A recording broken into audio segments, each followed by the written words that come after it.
Em um Bairro de Nova York, ou In the Heights, é um musical de comédia, drama e romance de 2021, dirigido por Jon M. Chu. O filme é uma adaptação do musical da Broadway, com o mesmo nome. Mas no longa, acompanhamos alguns jovens da comunidade latina de Nova York, e o protagonista, os Navi, dono de uma mercearia local, que tem o sonho de voltar à sua terra natal.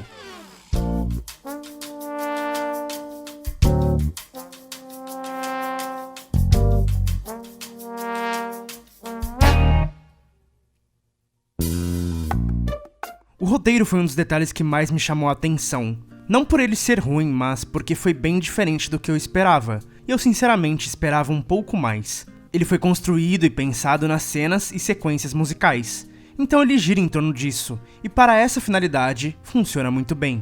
E é bom lembrar que o filme não é 100% musical, porque sei que muitos têm preconceito com um gênero que eu particularmente gosto muito.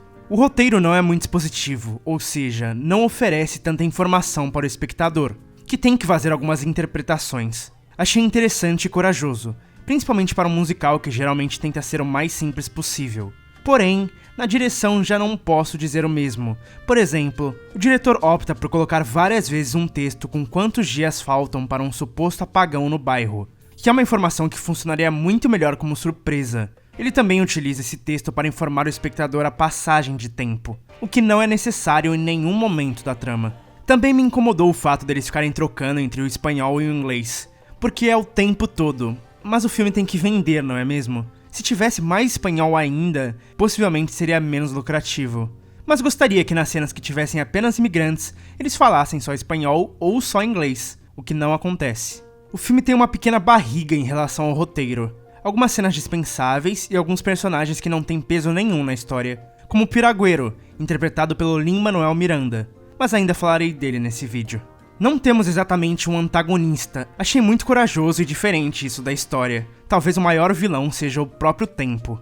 O final também funciona bem, mas é previsível demais, e eu esperava um pouco mais da conclusão dos outros personagens. O filme tem um protagonista central, mas a história gira em torno de vários personagens que vivem nesse bairro. E sinceramente, eu estava mais interessado nessas outras histórias do que na do próprio protagonista.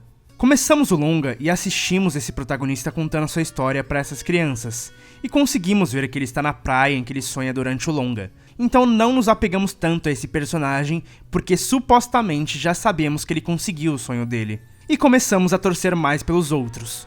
Além disso, algumas questões levantadas durante a trama são resolvidas com essa mesma cena, que volta a aparecer durante o filme inteiro e várias vezes, tirando até um pouco do ritmo da obra. Por outro lado, pensando como um musical, esse começo funciona muito bem, porque vemos a história baseada no que ele está contando para as crianças, então o musical fica super crível assim. Mas falando um pouco desses personagens, é muito interessante como o filme apresenta alguns deles, de uma forma rápida e divertida. É claro, com a música. Daniela. Carla. He's in bed with Jose from the liquor store. No me diga. And that's Cuca, the salon ladies. A fotografia funciona bem, mas não chama tanto a atenção do espectador, com muitos planos abertos mostrando o bairro que é quase um personagem vivo na história, bastante câmera na mão para ajudar no ritmo das músicas. O diretor de fotografia também opta por usar diversas lentes diferentes durante a obra, que dá um visual até que interessante. Todos os atores mandam bem, por mais que o longa seja inspirado em uma peça teatral, os personagens não estão nada teatrais, o que é ótimo para um filme. Inclusive o Benny, interpretado pelo Corey Hawkins, e a abuela Cláudia, interpretada pela Olga Meredith, roubam a cena quando aparecem. A direção de arte ajudou bastante na composição desse bairro, dando muita vida para o local.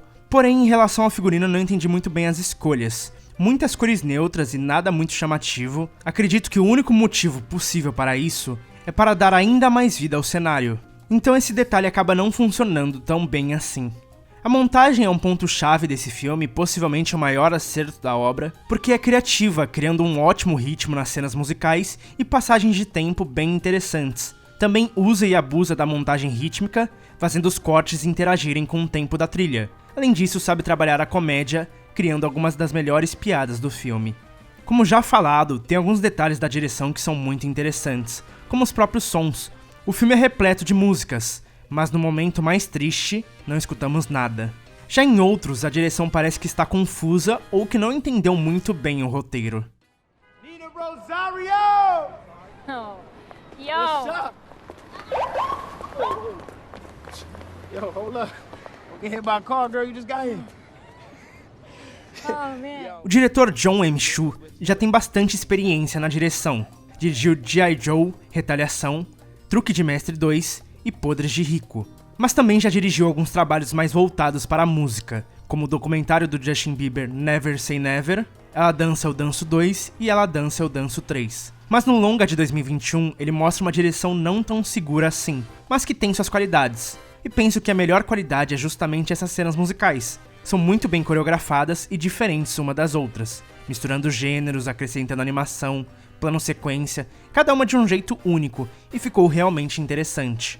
Para o musical ser bom, sem dúvida a trilha tem que ser muito boa, e de fato é, utilizando de muitos sons ambientes na composição, então ajuda ainda mais a deixar esse bairro vivo, também transformando simples diálogos em uma cena musical, de um jeito bem natural, por mais que eles estejam cantando.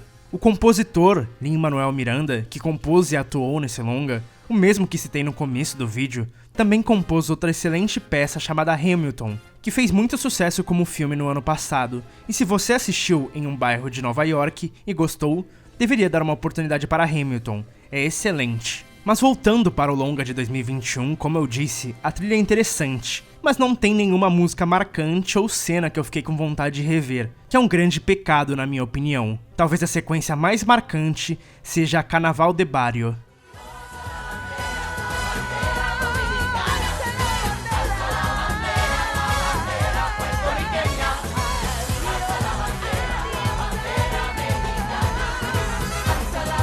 Em um bairro de Nova York é um filme divertido e feliz. Fala sobre sonhos, sobre família e, claro, sobre o nosso verdadeiro lar. É um filme de quase 2h30 que passa voando, e se você tem algum preconceito com musical, talvez devesse dar uma oportunidade. Em um bairro de Nova York tem um roteiro com alguns defeitos, uma direção em alguns momentos insegura, mas criativa, uma fotografia interessante, uma ótima montagem e uma trilha sonora divertida, mas não tão marcante. Em um bairro de Nova York é um bom filme para fazer aquela pipoca e se divertir com esses personagens amáveis.